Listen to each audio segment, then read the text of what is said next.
So here we are looking at the autonomic nervous system. And we remember there's two parts to that. Part one, the yellow nerves, sympathetic nerves, and yet the blue, the parasympathetic. And in the sympathetic, the nerves are dominant when times of stress, and the parasympathetic should be more dominant in times of when we're digesting, we're resting especially. And we want to look at it in terms of the healing mode as being our parasympathetic mode predominantly. But most of us run in the sympathetic mode, and the sympathetic nerves are known to actually be thinner in nature that run hot. So the thinner nerves run hot, whereby the parasympathetic system are thicker nerves, and they're to run most of the time, 90 to 95% of the time. They're thicker, they're more insulated, so they can handle greater intensity over a period of time. But the thinner nerves that come from, say, the mid-thoracic area, your mid-back, those nerves are thin. And because they run, because of a stressed society, they run more of the time or more dominant, they can be overheated. And when they overheat, they can actually overheat our organs, you can say. They can have an influence on the structure of our spine. And we want to learn what it takes to be predominantly in a parasympathetic mode. And that's where HeartMath comes in. So we talked about in this session about HeartMath, heart rate variability. We talked about what it takes to get into a state of what's called coherence. And the epitome of HeartMath, I recognize as depicted in the words of this poem by Martin Cecil. Any moment of hating, any moment of lying, any moment of resentment, it is a moment of dying. Any moment of loving, any moment of giving, any moment of thankfulness is a moment of living.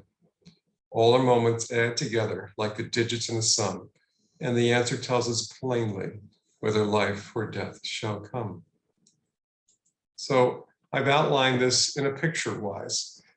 Now, if we recognize that all of us are here to shine our lights, that inherently we're an essence of light, and that essence of light needs to be received into our heart.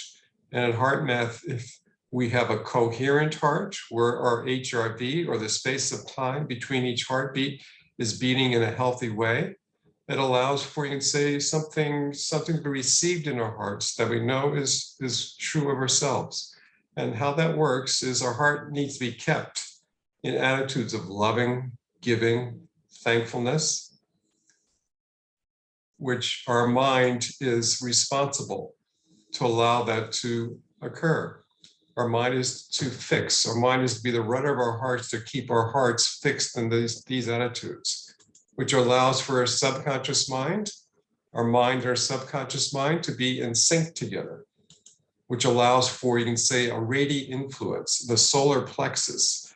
Physiologically, our subconscious mind is focused physiologically through our solar plexus, which allows for, you can say, the light we are, if everything is lined up here, for our radiant influence to get out to the world. And for each of us, it matters. What we express into the world matters. And if it is a light that we actually inherently are, it really matters. And if we look at it in terms of a larger picture, thus it is another poem from Martin. From age to age, love's word rings forth. The truth is true and all is well. Unconquerable life prevails. So let me depict this a little bit further. So here, if everything is lined up, messenger, this is a process I've coined called messenger RNA process to use as needed. So messenger, when we are being a messenger of light, the light that we are is infusing into our heart because our minds are fixed to allow that to happen. Our subconscious mind, our solar plexus, then is filled with an energy, you can say, that extends out into the world. Now, when things come along, we recognize. So R stands for recognizing, N stands for neutralizing, and A stands for appreciating. So recognizing, when we recognize our heart's been impacted by something, and our mind gets twisted, and things begin to look cloudy, you can say internally from the pit of our stomach, that when those things happen, and how many times does it happen in a day, or when something larger happens, we have to recognize that we have a choice. We have a choice either to default, to actually make no choice, but to default to attitudes that bring shame, fear, hate, greed, defaulting to those patterns that are in the world. Instead of defaulting to those, of actually just sliding into those ruts, we're deliberate. We're deliberate in our attitudes. And you think of breaking that word down, deliberate, to be of liberation, to free. Actually, what does it take to free ourselves? Freeing ourselves from one, uprighting ourselves, and breathing, pausing, breathing in, and HeartMath, breathing in slow, breathing out slower. That actually helps to activate that parasympathetic system. When we upright ourselves, it causes an uprightness, actually causes an infusion to occur through our cerebellum, through our frontal lobe, which actually inhibits the impetus or the motivations that come from these, where we can actually see them for what they are and begin to see them in perspective. And sometimes we might actually have to pause or take a little bit strategic retreat to actually get our wits about ourselves. But when we do, we keep breathing. If we have to take a little bit of a retreat someplace, or for a moment if we can, and we remember, we breathe, we upright ourselves, we pause until we can remember love's word ringing forth. We remember what we truly love. And before in our presentation, I showed a picture of my cat, Katniss, and how we love, Katniss brings a smile to her face, and we just love her. And when we feel the things that we love, it allows us to return to love's word that's constantly ringing forth.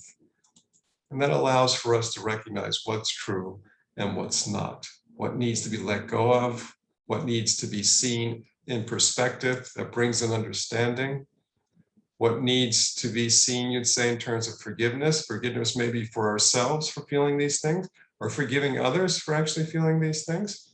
And then neutralizing, coming to the point where we have a sensing that all is well, which allows us to come back to appreciating the place, the messenger, the place that we are to fill, the light that we are to fill.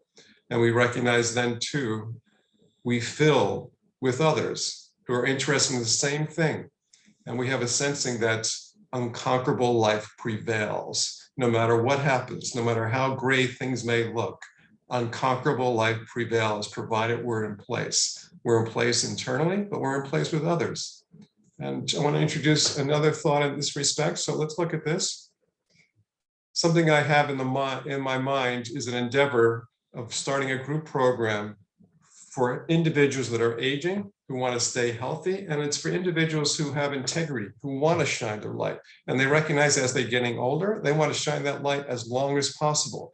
And when we get to a certain age, we start to realize more and more what's up, what's not, what's true, what isn't true, and to actually support. And what does it take to keep our bodies healthy in that respect? But it also relates to how we can actually continue to enhance the way we address stress in a healthy way.